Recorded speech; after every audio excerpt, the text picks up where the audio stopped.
Hello everyone, Brandon Baragry here. Today is Sunday, December 4th, 2022, and this is a follow-up video to last week's video, and if you haven't seen it, please go check it out, where we visited Delphi, Indiana on November 26, 2022. In this video, we stopped by a Western Trail marker on the Delphi Trail System, the United Methodist Church of Delphi, and the Abby and Libby Memorial Park, and its progress. And one or two things in there will be thrown in there. And one of those things is, if you wait all the way to the end of the video, I'll give you some quick thoughts on what I think about the case so far. And now, as for the scenes from Delphi, let's go check it out.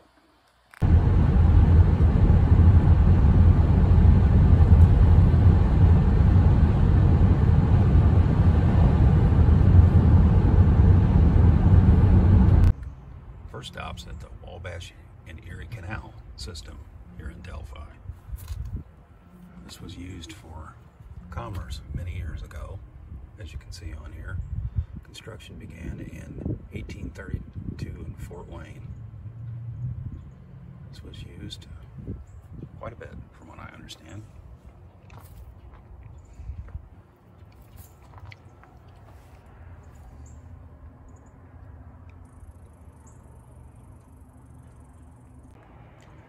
This is what this particular section of the canal looks like now.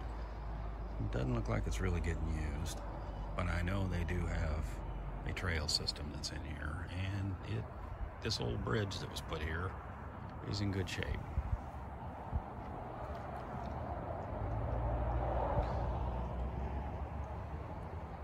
Nice little area. Here's a little more information on the Wabash and Erie Canal, with some chainsaws in the background, adding to the ambience. But now you can understand what the canal is used for. Crossing over Deer Creek on a suspension bridge. Water is nice and clear. Bridge is quite bouncy, but fun. It's really nice in here. Glad I came out here. I've done a lot of work on these trails. Really cool. We're now at the Delphi United Methodist Church, and I believe all of the press conferences have taken place here. And I can understand why. This is a rather large church, so I'm sure that there's plenty of room in here to handle a large press conference that would be taking place. And of course, the press conferences were regarding the murders of Abigail Williams and Liberty German. This is quite a structure. I believe the school is right next door, if I'm not mistaken. I have been in Delphi a few times in my life, and last time I was here was a couple years ago, but I didn't spend a large amount of time in town. So we're kind of checking out the entire town, or at least a good portion of it, to get a better understanding of this community. From something horrific can sprout something special.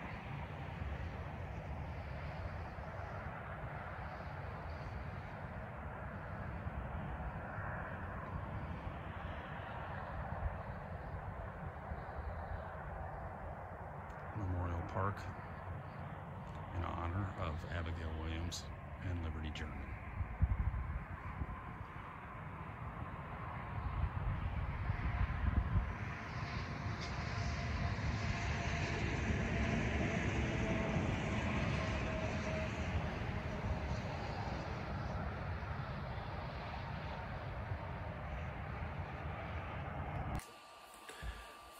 Hey again, everybody. I'm glad you made it to here. Hopefully you watched the first part of the video and our trip that day around various places in Delphi.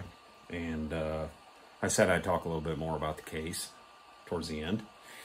And I followed this case from the start, like a lot of you have. have, or at least most of you, I would assume. I live near Delphi, about an hour and 15 minutes from here in Illinois. And another reason why I became attached to this case is that Abby and Libby are the same age as my son. So I had that tough feeling of thinking of what would happen if that was my son, and the horrible, the hurt that they must be going through, the family members, both families, with the loss of their daughters. And so, like I said, it hit me tough, especially at that age when they're just becoming teenagers, and they're really starting to have fun in life. As for the case, for a lack of a better term, I don't want to refer to as anything else but a case right now. Anything else is too gory, in my opinion. I watched it for the last 5 3/4 years. I'm going to put it there. Most people say 5.5, but I'm going to put it 5 3/4.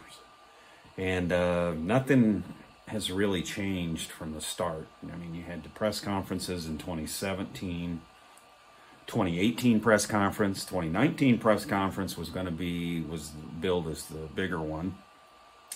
And for the audience that's not in the know, was some information, and you were expecting maybe something. I think behind the scenes probably there was a lot more known. I think law enforcement was waiting to see if it would jar something loose, and in my opinion, I think it may have. I don't know, but my guess is that it did. But after that, it was nothing really went on until pretty recently, and that was in December of last year, December of 2021, with the announcement of the Anthony Shots account and what exactly that is, and the suspect that was involved in that, Kagan Klein, in that. I think law enforcement is probably using this website for information, and of course I'm sure they've gotten quite a bit of information out of it, and I personally think it is very well linked to the murder case, the Delphi murder case, and I think it's still playing out. I think it's still being used. I think it's going to keep benefiting this case as we move forward. And of course, the very recent arrest of Richard Allen, which could be tied to that. I'm not exactly sure, but it could have came from information. There's a lot of speculation. I don't think there's ever really been any verified information that he was tied to it, but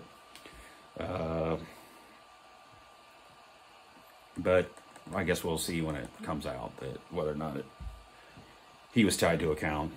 All signs probably point to yes, but I don't know. I think during this time that we've done these last years, I think law enforcement has probably gotten a bad rap, or at least a little bit more trouble than they should have gotten. There's a lot of information that comes out and you can't release it. We got information, the public, as in we got information, and I'm sure there's a lot more information they'd like to give, but you just can't do it. You just can't give that up. And so when things come out later and there's a lot of Monday morning quarterback and it looks like the case was fumbled by law enforcement when it really wasn't, or mishandled. And I don't believe it's been mishandled. It's ever evolving, and things happen the way they do, and it may not look the best when you step back. I think Doug Carter has done a fantastic job as Indiana State Police Superintendent. I think he's done fantastic at all of his press conferences, his interviews. He's gone far and above what he should have. He's done more interviews than I think he should, but he's not shying away, and he's been there to try to help guide people along. So as for moving forward in this case, unfortunately there's a gag order, but sometimes I can understand why there is, because of kind of got to shoot down some of the talk, and especially after the probable cause affidavit was released, where it seemed to maybe raise more questions than it needed to. But we'll just have to probably leave it at there until we get to the trial. And like Doug Carter said, the facts will come out at the trial. So that's probably where we're going to end up seeing it. Unless some super thing comes out, there's a confession or something else happens, that's where we're going to be at. So we'll just have to leave it there for now. I've considered doing more of these videos. I'm kind of late to the game. Of course, I said I've watched other channels from the start. They've been interesting. So like I said, I considered doing some more. So late to the game. But I may go back and go over some of the evidence, try to maybe piece them together, do some videos piecing together my own thoughts. But in the meantime, there's a group of them that I watch a lot. There's a couple of them right off the top that I think are the best. And the first one's Cop Facts with Perry Freeman. His years of undercover law enforcement makes him a go-to guy for me. I think his experience he should be listened to. He has been inside and out of cases for many years. He knows how they work. He knows what can be said and what can't be said. How you have to sit there and you wish you could say something, but you can't. I just imagine that's what it's got to be, because that's how I'd be. But he's one of the best. And if you haven't watched him, go see him. The next one is Clutch. I think he's real good. I think he may have been in law enforcement too. I think he may have said that, but I'm not sure. But I think he has. He's very similar to his style with Cop Facts. He's a little bit more opinionated, but that's fine. There's nothing wrong with that. I'm sure you guys have probably seen both of them, but if you haven't, please go check them out. There's other ones out there. True Crime Web with Steve and Mrs. Steve. Grizzly True Crime. I think her name's Jasmine. She does a good show. Even Gray Hughes. I know there's a lot of people that get all wound up about Gray Hughes, but he's brought a lot of attention to the case, and he's fine to watch. I mean, he's fine. Then you maybe sleuth intuition. You start to drift over. There's nothing wrong with any of these channels. There's just some that are just straight up facts, and then you start to drift over to more of an opinion thing. And it's fine. Anybody can have as many opinions as they want. So, I don't care. Doesn't bother me. As long as you're not outright hurting someone, it's okay to have an opinion. Some of these other channels are True Crime Design, Mind Shock, Eye of Apophis, Julia. I can't think of any other ones offhand. Rod Holt. I mean, you got to take them with a grain of salt, I guess. But it's good to have an opinion and hear a different opinion on it. So all of those are the ones that I would probably recommend. So, to wrap it up, if you like this video, please give it a like. If you want to subscribe, I'm not going to be disappointed if you do. And like I said, if you haven't seen the last video I did from last week from Delphi, please go watch it. So, in the meantime, we'll see you next time.